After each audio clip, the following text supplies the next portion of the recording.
Assalamualaikum, halo pioners, kembali lagi di channel saya. Channel akan memberikan seputar informasi cryptocurrency ataupun buy not way.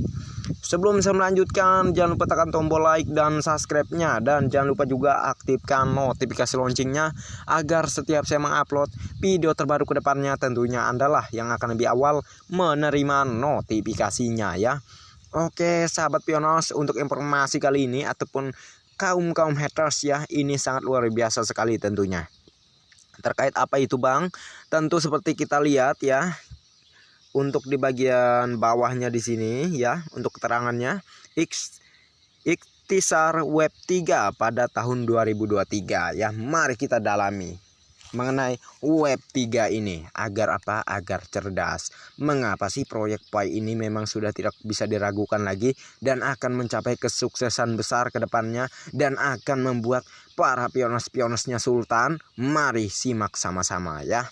Yang mana keterangannya di sini, web 3 adalah istilah yang digunakan untuk menggambarkan gitu ya, generasi internet berikutnya berfokus pada desentralisasi layanan web dan pengguna teknologi blockchain. Dalam beberapa tahun terakhir, kami telah melihat munculnya sejumlah tren dalam ekosistem web 3 dan kemungkinan tren tersebut akan terus berkembang dan membentuk arah industri pada tahun 2023 ya. Salah satu tren yang harus diwaspadai pada tahun 2023 adalah meningkatnya adopsi protokol keuangan terdesentralisasi DeFi.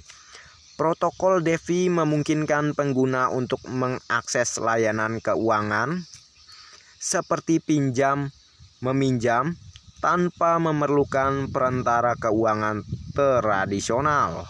Protokol-protokol ini dibangun di atas jaringan blockchain dan dirancang agar transparan, aman, dan dapat diakses oleh siapa saja yang memiliki koneksi internet. Pada tahun lalu, kami telah melihat peningkatan yang signifikan dalam jumlah protokol DeFi yang dikembangkan dan diterapkan, dan kemungkinan tren ini akan berlanjut pada tahun 2023 karena semakin banyak orang yang menyadari manfaat keuangan terdesentralisasi. Tren lain yang perlu diperhatikan pada tahun 2023 adalah perkembangan organisasi otonom terdesentralisasi (DAO). DAO adalah organisasi terdesentralisasi yang diatur oleh seperangkat aturan yang dikodekan ke dalam kontrak cerdas. Aturan ini menentukan bagaimana keputusan dibuat dalam organisasi dan bagaimana aset dikelola dan didistribusikan. Pada tahun lalu kami telah melihat sejumlah DAO yang berhasil muncul, dan kemungkinan tren ini akan berlanjut pada tahun 2023 karena semakin banyak organisasi yang berupaya memanfaatkan manfaat desentralisasi. Selain protokol DeFi dan DAO, tren lain yang harus diwaspadai pada tahun 2023 adalah penggunaan non-fungible token (NFT). NFT adalah aset digital unik yang disimpan di blockchain dan dapat mewakili berbagai hal, termasuk karya seni, barang koleksi, dan bahkan real estate virtual.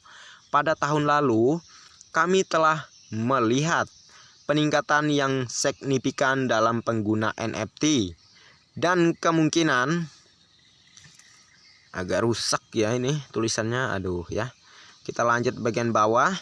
Secara keseluruhan, ekosistem web 3 adalah ruang yang menarik dan berkembang pesat, dan kemungkinan kita akan melihat sejumlah tren menarik muncul di tahun 2023.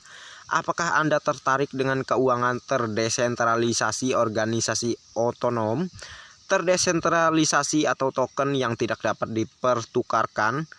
Ada banyak peluang untuk terlibat dalam ekosistem web 3 dan membentuk arah industri Misalnya Pi Network bekerja untuk membuat teknologi Web 3 dan mata uang kripto dapat diakses oleh sebanyak mungkin orang di seluruh dunia dengan aplikasi seluler untuk menambang mata uang kriptonya ya sahabat Pioneers. Jadi itulah kecanggihan dan keunggulan dari Pi Network ketimbang cryptocurrency sebelum dan sebelumnya ya. Jadi crypto Pi Network ini maksudnya Pi Coin ini sangat terdesentralisasi ya, dan nggak asal ditambang, bisa di cloning aplikasinya enggak ya. Sangat terdesentralisasinya itu karena apa? Ada KYC ya. Itulah peraturan dalam pembagian uang yang adil ya.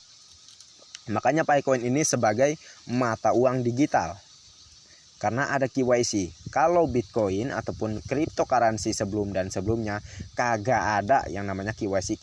Kalaupun waktu itu alatnya bisa di cloning gitu ya, semakin banyak alatnya semakin banyak pendapatan untuk mining di Bitcoin ya zaman dulu itu. Jadi nggak adil gitu. Yang nambangnya cuman alat satu ya dapatnya sedikit, yang nambangnya dengan alat banyak ya dapatnya lebih banyak ya. Kalau Pi Network ini hanya manusia aslilah yang memiliki identitas yang bisa mendapatkan Pi Coin karena dia adalah mata uang digital ya. Jadi dari situ pun menurut saya sudah cukup menjadi pembelajaran ya, supaya menambah wawasan sahabat-sahabat Pioneer semua agar lebih tepat memahami terkait proyek Pi Network ini ya, yang sering saya katakan sebagai mata uang digital. Oke.